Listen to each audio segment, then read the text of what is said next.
Hello everyone, welcome to Shaping Memories. My name is Cynthia and I'll be reading the Daily Chronicles for today.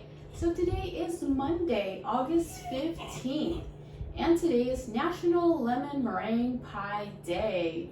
Beat the summer heat and get ready to satisfy your sweet tooth. Lemons give you so much flavor to life with all their culinary applications.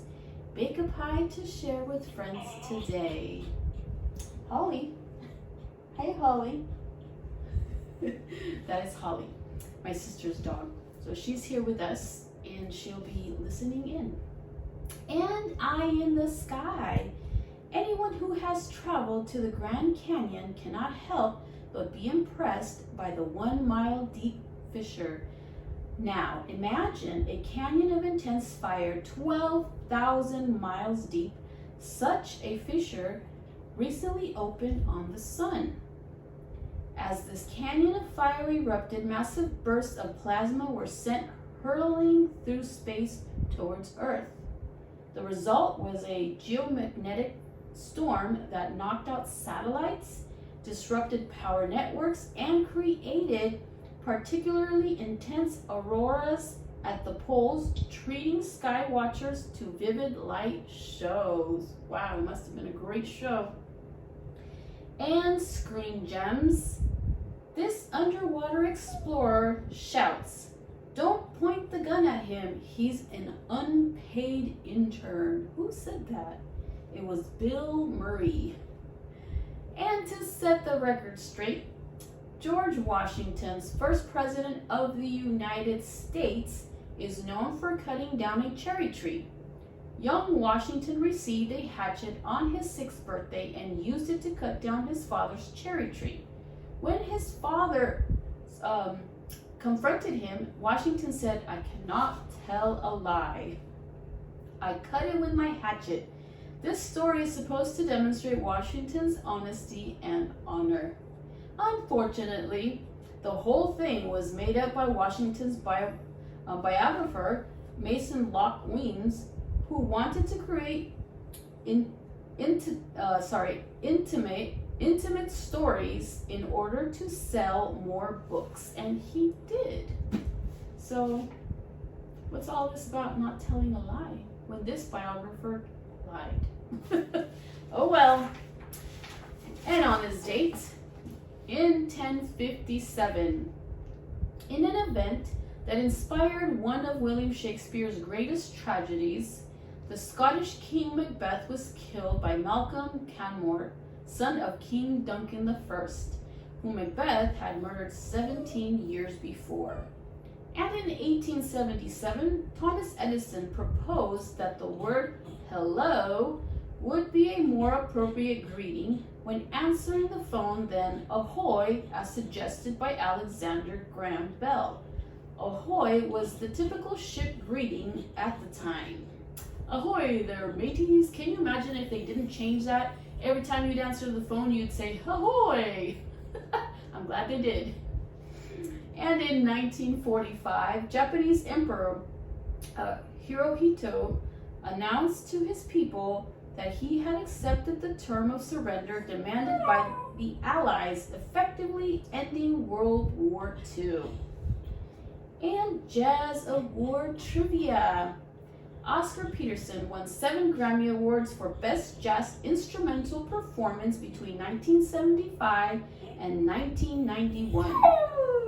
In 1997, he received the Grammy Lifetime Achievement Award. So what do you think, Holly? Huh? She's listening in. And for the quote of the day, it's the group sound that's important, even when you're playing a solo. Oscar Peterson said that, and today happens to be his birthday. He was born in 1925 and passed away in 2007. He was a celebrated Canadian classical jazz pianist and composer. Fellow jazz great Duke Ellington dubbed him the Maharaja of the keyboard. The son of immigrants from the West Indies, he grew up in Montreal and began playing the trumpet and piano at the age of 5. To Tuberculosis sidelined him from wind instruments, leading him to focus on the piano, gravitating to jazz, boogie-woogie, swing, and ragtime. Peterson was known to practice up to 6 hours a day and was heralded for his technical brilliance and inventiveness. Wow. And for the special days, because every day we have a special day, so today on the 15th we have Indian Independence Day. On this day in 1947, India gained its independence from the United Kingdom. We also have Acadian Day. Do you know where Acadia is? This Canadian region consisted of modern-day Nova Scotia, New Brunswick, and Prince Edward Island, as well as parts of Quebec and Maine. We have National Relaxation Day. Wow, that sounds awesome. Celebrated annually on August 15th, one way to relax is to use your imagination and let it take you away from the pressures of the day.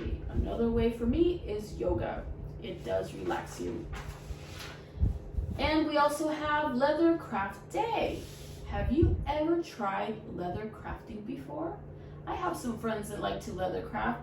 Some of them go to, for example, when you go to wine and painting, they go leather crafting and they make a purse or they make a wallet. So maybe that's something you can do today. We also have Woodstock Anniversary. The Woodstock Music and Art Fair opened on this day in 1969 in an alfalfa field in Bethel, New York. The 3-day rock concert featured 24 bands and drew a crowd of more than 400,000 people. Imagine that. That's way before my time, but I believe a lot of baby boomers remember this. We also have Cupcake Day in Australia.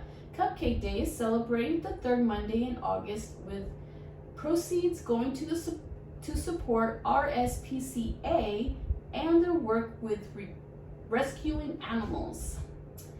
And lastly, we have French Cooking Day. Who doesn't remember Julia Child? She was born on this day in 1912 in Pasadena, California. Child attended the famous Le Cordon Bleu cooking school in Paris and later studied privately with master chefs. She co-authored the critically acclaimed Mastering the Art of French Cooking and wrote many other books. Her television programs were equally successful. Julia Child's kitchen from her cooking show is displayed at the Smithsonian Institution. Wow, I remember watching her as a child. I used to love watching cooking shows. Alright everyone, I hope that you enjoyed this video. If you'd like to see more, please subscribe to our YouTube channel and I will see you on the next Daily Chronicle. Bye.